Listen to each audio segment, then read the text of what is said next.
खरोखर आता आपण जे हे उदाहरण पाहिलेलं आहे, हे उदाहरण स्वतःमध्ये एक एक चमत्कार आहे किंवा एक सरप्राईज आहे, एक आश्चर्य आहे. ज्या 47 इयर ओल्ड 47 वर्षाच्या एक महिला, एका छोट्याशा खेडेगावातून आलेल्या, नाव ज्यांचं सुचेल, तुम्ही युट्यूबवर पुन्हा हे पाहू शकता.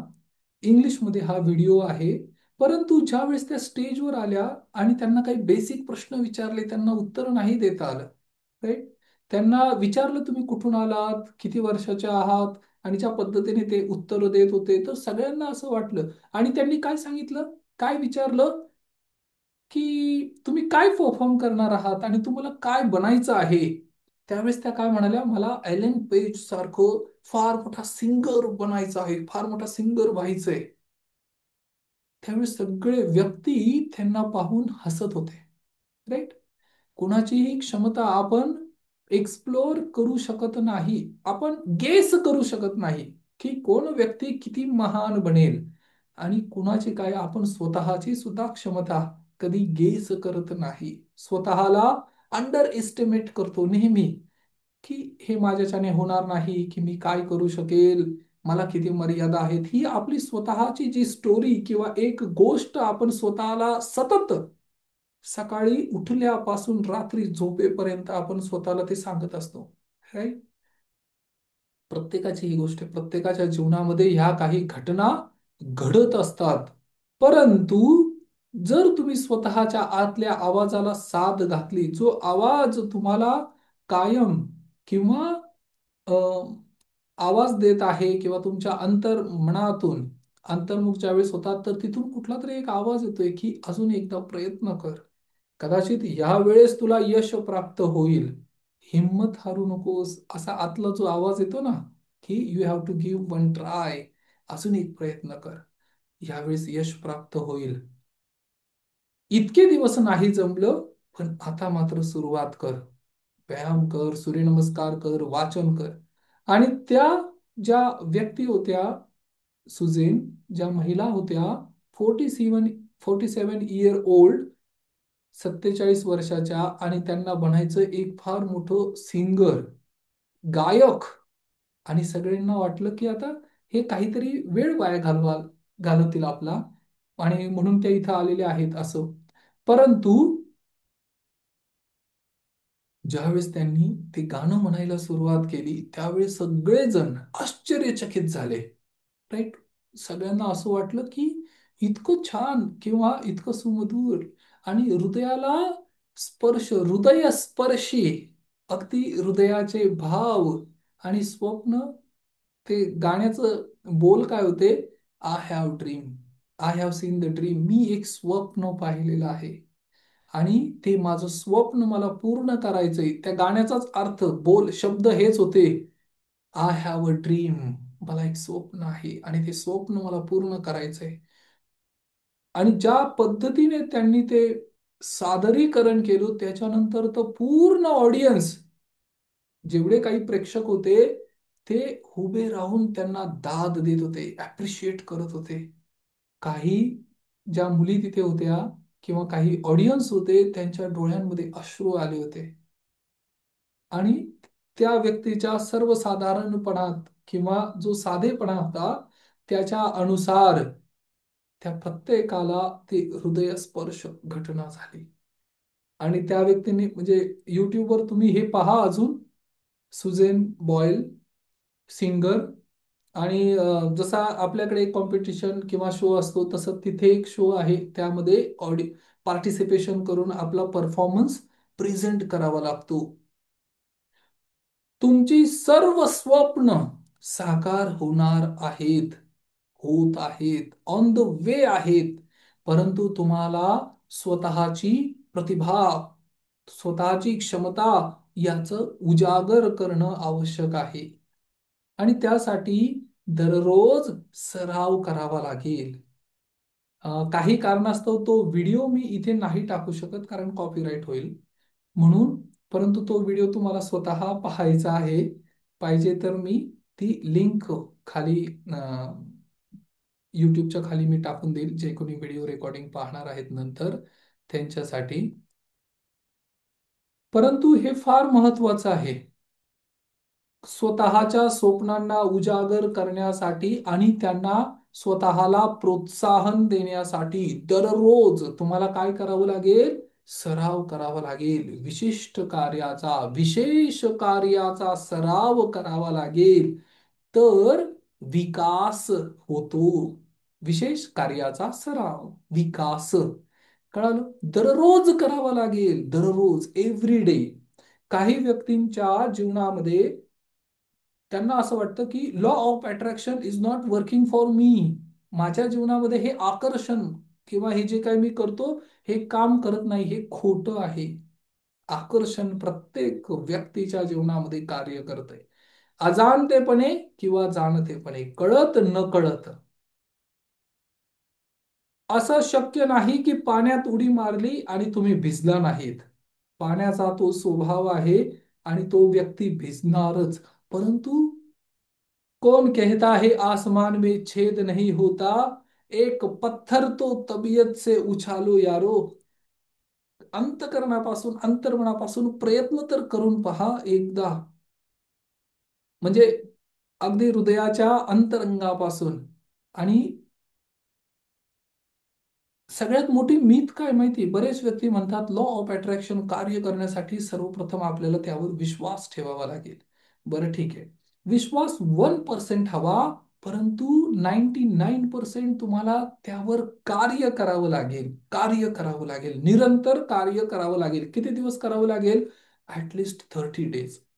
आणि 30 दिवस कार्य केल्यानंतर ह्या ब्रह्मांडाची, युनिव्हर्सची ज्या फ्रिक्वेन्सी आहेत ह्या मॅच करण्यासाठी काय करावं लागेल? ही 4 बटन आहेत: feeling, thought, belief and action. ते भाव अंतर्मनात निर्माण करावे लागतील. Feeling, right? जर एखाद्या व्यक्तीला सांगितलं की एक पुस्तक इथून उचल, म्हणजे एखादं पुस्तक आहे इथं ठेवलेलं आहे, इथून उचलून इथे ठेव, तो म्हणेल यात काय विशेष नाहीये. एका क्षणात तो इथून उचलेल आणि दुसरीकडे ठेवेल. याच्यासाठी त्याला काय विश्वासाची आवश्यकता आहे का अंतर्मनात? दिस इज व्हॉट कॉल्ड बिलीफ. त्याला माहिती हे मी सहज करू शकतो. जसं तुम्ही हे सहज करू शकता, त्याच पद्धतीने तुम्हाला तोच बिलीफ ट्रान्सफर करायचा आहे, तेच फिलिंग तुम्हाला ट्रान्सफर करायचं आहे. कुठे? ज्या पण गोष्टी तुम्हाला तुमच्या जीवनामध्ये आकर्षित करायच्या आहे त्या प्रत्येक ठिकाणी हाच बिलीफ ट्रान्सफर करायचा आहे. फिलिंग, अंतर्मनात ते भाव निर्माण करायचे. तुम्ही जेवण करू शकता, येस. तुम्ही कपडे घालू शकता स्वतःचे, येस. बर, मग तुम्ही 1 लाख रुपये महिना कमवू शकता, येस. आता हे स्वतःला कम्युनिकेट करायचंय त्या विशिष्ट पद्धतीने. याला NLP म्हणतात, न्यूरो लिंग्विस्टिक प्रोग्रामिंग. काही गोष्टी आपण आपल्या अंतर्मनामध्ये इतक्या डीप लेवलला आणून ठेवलेल्या आहेत किंवा कोरून ठेवलेल्या आहेत, ज्यामुळे आपल्याला ते फिलिंग कळत नाही. ज्यावेळेस म्हणजे अनकम्फर्टेबल फील ज्या वेळेस होतो त्यावेळेस समजायचं यामध्ये अडचण आहे किंवा हे गोल अचीव होऊ शकत नाही. परंतु जसं तुम्ही पुन्हा पुन्हा पुन्हा पुन्हा सराव करत राहाल, तसं त्या गोष्टी अंतर्मनाला कळायला लागतील की येस, इट इज पॉसिबल, हे शक्य आहे. आणि याच्यासाठी काही प्रॅक्टिसेस, टेक्निक आहेत, काही स्ट्रॅटेजी आहेत. या स्ट्रॅटेजी शिकाव्या लागतील, टेक्निक शिकाव्या लागतील, काही स्किल अडॉप्ट करावे लागतील. जसं तुम्ही हे शिकत जाल तसं तुमच्या जीवनामध्ये परिवर्तन आणि बदल घडत जाईल. आजपर्यंत नोकरी, व्यवसाय किंवा व्यापार प्राप्त करण्यासाठी प्रत्येकाला त्याचं मूलभूत बेसिक एज्युकेशन पूर्ण करावं लागतं. 1ली ते 10वी, 10वी नंतर 2 वर्ष 12वी, त्याच्यानंतर काही टेक्निकल कोर्सेस किंवा ज्यामध्ये ज्या क्षेत्रात तुम्हाला प्रगत व्हायचं आहे त्या क्षेत्रातलं ज्ञान, किंवा जो रोजगार व्यवसाय प्राप्त करायचा आहे त्या रोजगार व्यवसायाचं ज्ञान प्राप्त केल्यानंतर 18 ते 20व्या वर्षी तो युवक किंवा ती युवती तयार होते जॉब करण्यासाठी, रोजगार करण्यासाठी, कार्य करण्यासाठी.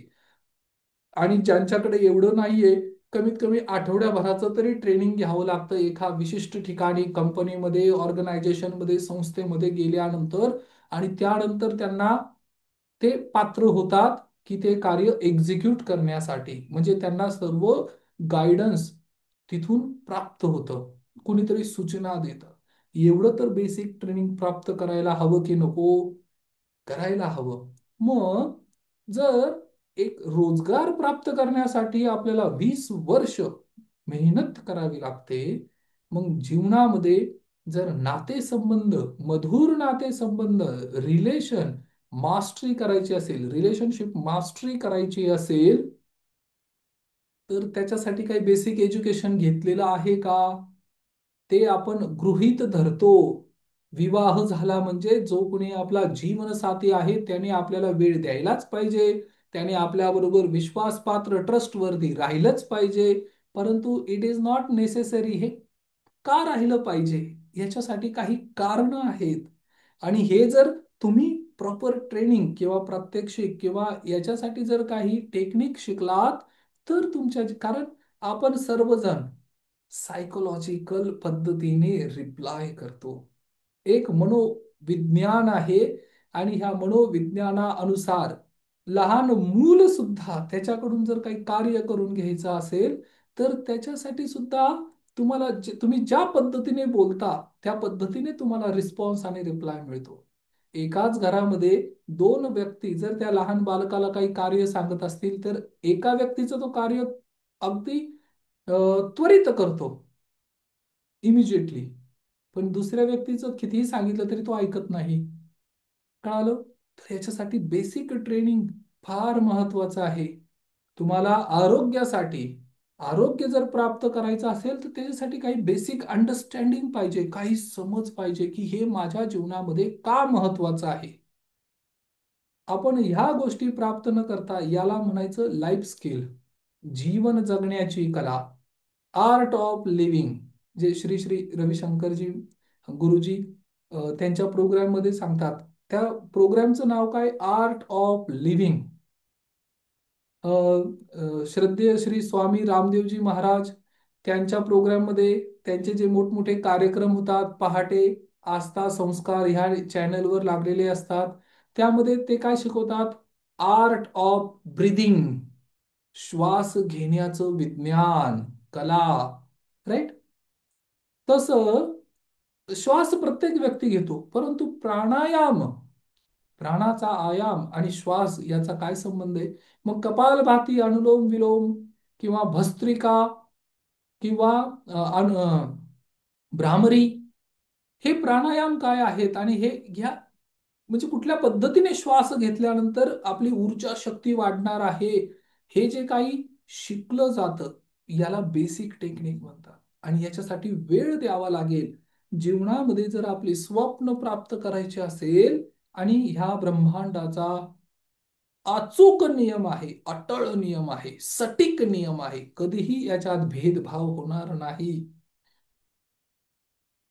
उदाहरण द्यायचं झालं तर आज आपण सोशल मीडियावर व्हॉट्सअप किंवा फेसबुक असे वेगवेगळे प्लॅटफॉर्म आहेत, सोशल मीडिया आहेत, ज्यामध्ये आपण मेसेजेस टाकतो. आता फॉर एक्झाम्पल झूमवर आता हे कम्युनिकेशन डिस्कशन चाललेलं आहे, तर याच्यावर मेसेज केल्यानंतर तुम्ही त्यावर जर क्लिक केलं तर हा प्रोग्राम ओपन होईल. हे सगळं प्रोग्रॅमिंग केलेलं आहे, हे मनुष्याने प्रोग्रॅमिंग केलेलं आहे. सोशल मीडियावर जो व्हॉट्सअप आहे, हा मनुष्य मानव निर्मित प्रोग्राम आहे, मानव निर्मित.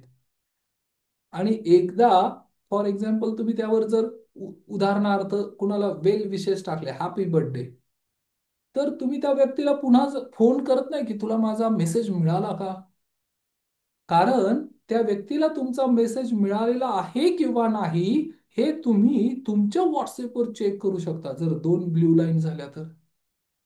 आणि क्रॉस चेक करायची आवश्यकता नाही, ते एक एव्हिडन्स आहे. कुठले बँकेत द्या किंवा कुठले डॉक्युमेंटेशन द्या किंवा कुणाला अमाऊंट ट्रान्सफर करा, तर त्यामध्ये हे ट्रान्सफर केल्यानंतर कदाचित आपण पुन्हा क्रॉस व्हेरीफाय करतो, रिसिव्ह झाले का चेक करा. परंतु जे बाकीचे मेसेजेस आहेत व्हॉट्सअप किंवा याच्यावर जे पाठवतो आपण फेसबुकवर, ज्या पोस्ट टाकतो, याच्यासाठी आपण कुणाला क्रॉस चेक करून विचारतो का? नाही विचारत. जर मानव निर्मित एक साधारण सॉफ्टवेअर अगदी अचूक पद्धतीने कार्य करू शकत असेल, तर विचार करा त्या भगवंताने ब्रह्मांडात ह्या युनिव्हर्समध्ये किंवा ह्या ब्रह्मांडाने जे सॉफ्टवेअर निर्माण केलेलं आहे ते किती अचूक असेल. विनाकारण ह्या जगात कुणाच्याही आयुष्यात काहीही घडत नाही. तुमच्या आयुष्यात तेच घडतं जे तुम्ही ठरवलेलं आहे, जे तुम्ही प्लॅनिंग केलेलं आहे, जाणतेपणे किंवा अजाणतेपणे, जाणीवपूर्वक किंवा जाणीव नसताना, अज्ञानापायी. जे काही प्लॅनिंग केलेलं आहे, जे काही ठरवलेलं आहे त्याच गोष्टी घडतात. परंतु मनुष्य, संपूर्ण ही सजीव सृष्टी, या पृथ्वीवर जेवढे जीव आहेत, जेवढ्या पण स्पेसीज आहेत, स्पेसीजचा अर्थ होतो जेवढे पण जीव जंतू, जेवढे पण कुणी आहे, तर त्यामध्ये मनुष्य हा प्राणी किंवा मनुष्य ही एक स्पेसी अशी आहे की जी स्वतःचं भाग्य निर्माण करू शकते. Yes, you are the creator of your own destiny. तुम्ही तुमच्या भाग्याचे निर्माते आहात.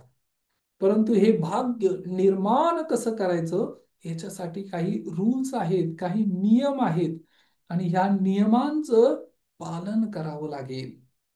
आणि याच्यासाठी फ्रिक्वेन्सी काय आहे? पुन्हा पुन्हा एकच गोष्ट सतत सतत सतत मी सांगत आहे आणि सांगत राहणार की ह्या संपूर्ण सृष्टीमध्ये एनर्जी आहे, ऊर्जा शक्ती. ऊर्जा शक्तीचं प्रतीक पण हेच आहे, ऊर्जा शक्ती आहे. आणि ही ऊर्जा शक्ती कमी होत नाही आणि जास्त पण होत नाही. या संपूर्ण ब्रह्मांडात जेवढी ऊर्जा शक्ती आहे ती तेवढीच आहे. उदाहरणार्थ 100 असेल तर ती 99 कधी होत नाही किंवा 101 कधी होत नाही, ती 100च आहे. कॉन्स्टंट आहे. ऊर्जा शक्तीत बदल घडत नाही. परंतु everything is made up of energy. या एनर्जीचं, ऊर्जा शक्तीचं ट्रान्सफर मात्र होऊ शकतं. ट्रान्सफॉर्म. फॉर्मचा अर्थ काय होतो? स्थिती. जसं पाणी उकळल्यानंतर त्याचं बाष्पीभवन होतं, वाफ तयार होते. आहे ते पाणीच, फक्त त्याचं रूपांतरण झालं कारण त्याला आता उष्णता दिलेली आहे. आणि त्याच पाण्याला थोडंसं उचलून तुम्ही फ्रीजमध्ये ठेवलं तर त्याचा बर्फ होईल. मग आता पाण्याच्या 3 अवस्था झाल्या. कुठल्या? ज्यावेळेस ते बर्फ आहे त्यावेळेस ते काय आहे? घन, म्हणजे दगडासारखं ठोस. त्याच पाण्याचं रूपांतरण नॉर्मल असताना त्याच्या मूळ अवस्थेत द्रव द्रव पदार्थ झालेला आहे. आणि त्याच पाण्याला उष्णता दिल्यानंतर ते पाणी काय झालेलं आहे?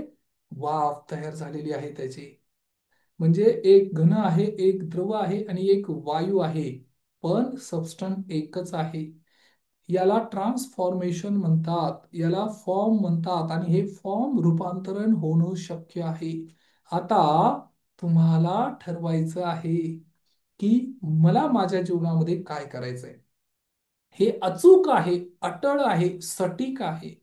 ब्रह्मांडाचे नियम कधीही कुणासाठी बदलणार नाही. जर बऱ्याच वेळा असं वाटतं ना, म्हणजे everybody has their own opinion. प्रत्येक व्यक्तीचे आपले स्वतःचे काही मतं असतात. काही व्यक्ती म्हणतील की या व्यक्तीमुळे मी फसलो किंवा आय फील चीटेड, माझी फसवणूक होत आहे किंवा माझी फसवणूक झाली. जर हे ब्रह्मांडाच्या नियमानुसार अटळ असेल, अचूक असेल, ज्याने फसवलेला आहे त्याला त्याचं फळ प्राप्त होईल. ह्या म्हणजे ज्याला म्हणतात ना लॉ ऑफ कर्मा, कर्माच्या नियमातून कोणीही सुटलेलं नाही. हे कर्म फिरून जसं 100 किंवा 1000 गायीमध्ये वासरू आपल्या स्वतःच्या आईला शोधतं, त्याच पद्धतीने कर्म कर्म हे करणाऱ्याला शोधतं. कर्म चुकणार नाही.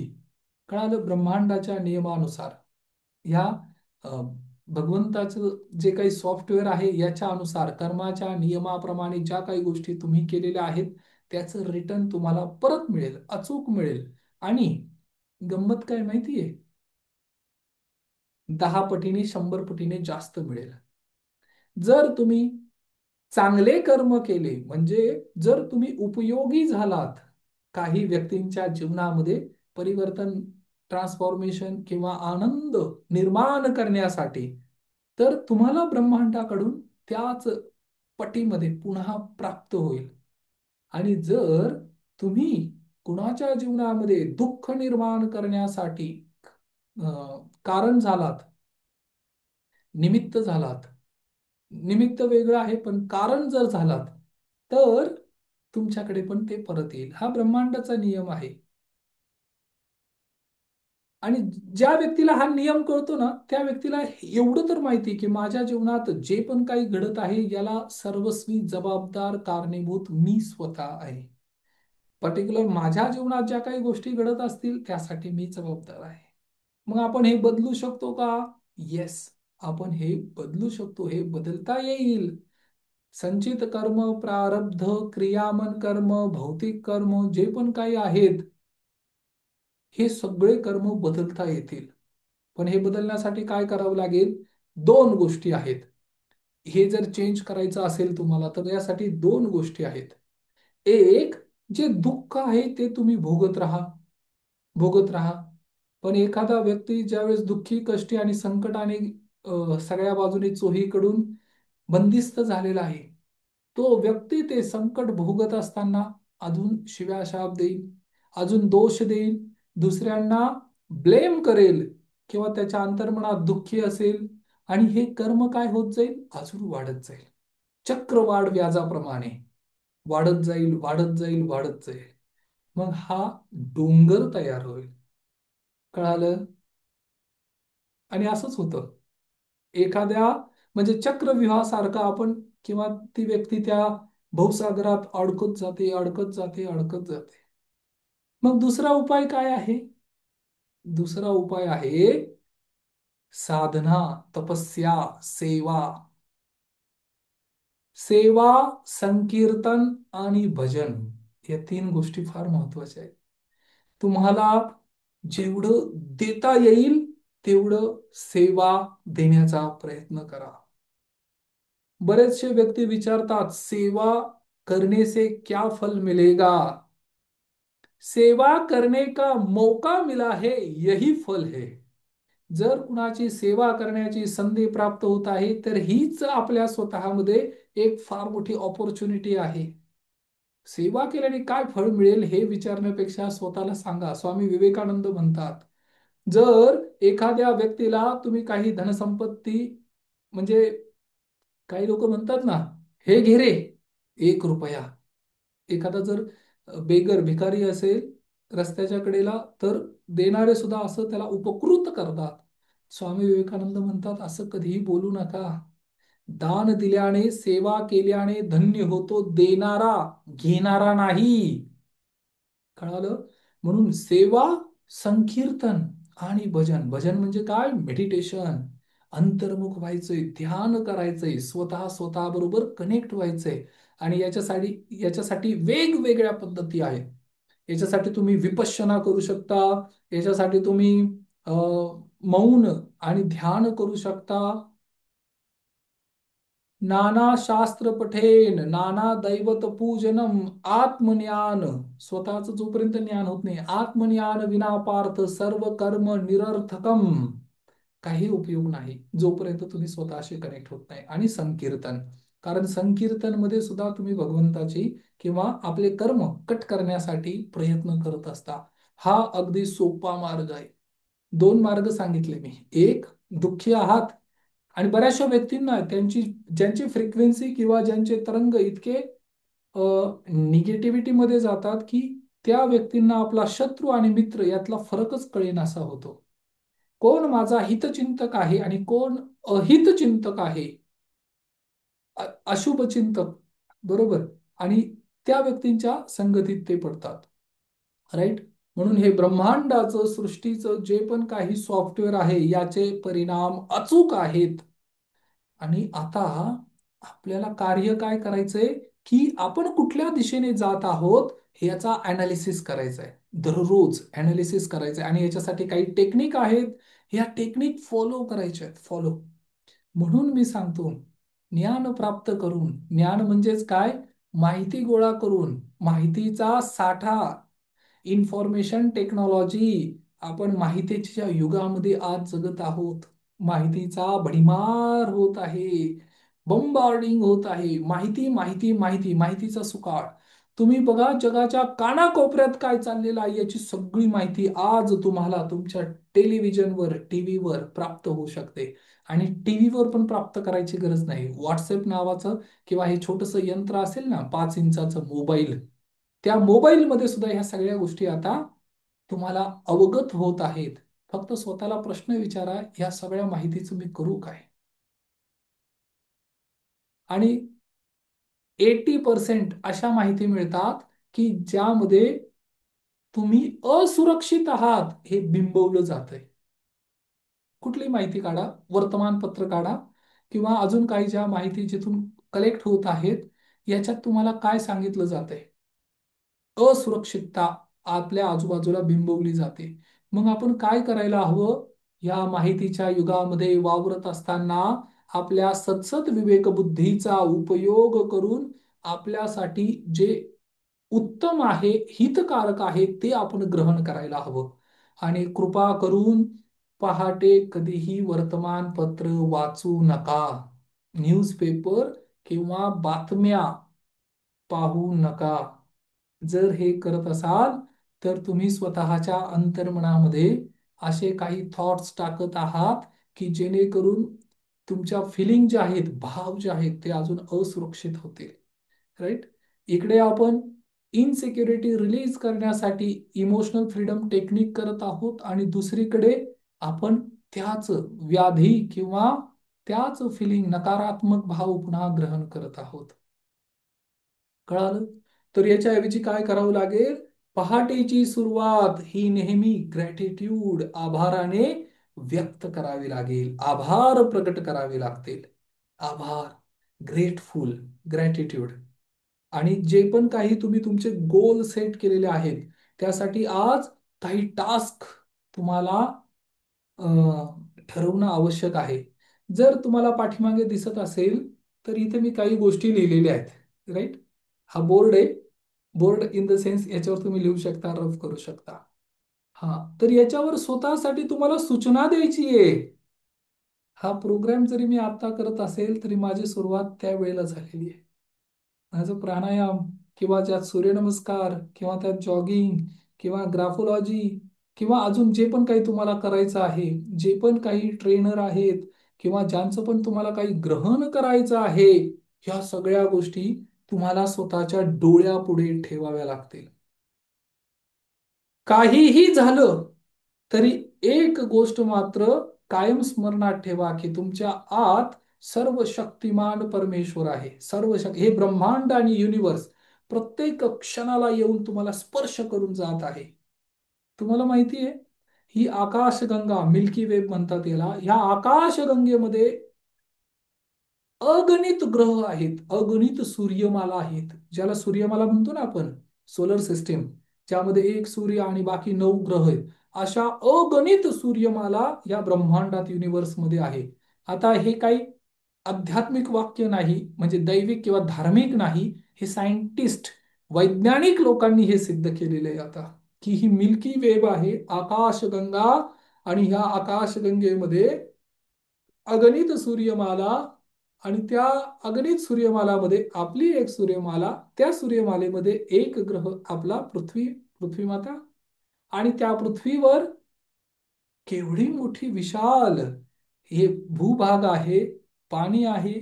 आणि त्याच्यातील एका एक राष्ट्र, त्या राष्ट्रात एक राज्य, त्या राज्यात एक शहर, त्या शहरात एक गाव, त्या गावात एक वस्ती किंवा एक ठिकाण, आणि तिथे आपण आहोत. कळालं? आता हे सांगण्यामागचा उद्देश काय? या संपूर्ण ग्रहमालेला, आकाशगंगेला, ब्रह्मांडाला, सृष्टीला संचालित करणारा कोण आहे? बर, ती एक ऊर्जा शक्ती आहे, ती शक्ती आहे जी ह्या एवढ्या मोठ्या ग्रहाला दररोज आपल्या स्वतःभोवती रोटेट करते. रोटेट म्हणजे काय? स्वतःभोवती फिरवते. पृथ्वी आपल्या स्वतःभोवती फिरते आणि पूर्ण एक सूर्यदेवाला प्रदक्षिण मारते, प्रदक्षिणा. आणि त्यावेळेस 1 वर्ष पूर्ण होतं. आणि स्वतःला प्रदक्षिणा मारते त्यावेळेस 1 दिवस पूर्ण होतो. बरोबर ना? तीच शक्ती जी पृथ्वीला फिरवते आहे, सूर्यदेवाला प्रकाश देत आहे, आणि ह्या ब्रह्मांडाचं संचालन करत आहे तीच शक्ती प्रत्येक श्वासाला तुमच्या आतमध्ये येत आहे. चाले हे शरीर कोणाच्या सत्ते, कोण बोलवी तो हरिविन, देखवी ऐकवी एक नारायण, तयाचे भजन चुकवू नको. आणि प्रत्येक वेळेस विचार करा, सकाळपासून आतापर्यंत जर तुम्ही प्राणायाम केला असेल तर तुम्ही जाणीवपूर्वक श्वास घेतला असेल आणि रिलीज करा. हा सगळ्यांनी माझ्याबरोबर करा प्रयोग. एक दीर्घ श्वास घ्या आणि तोंडाने सोडायचा आहे. पोटात श्वास भरायचा आहे आणि तोंडाने सोडायचा आहे. परत एक घ्या आणि तोंडाने रिलीज करा.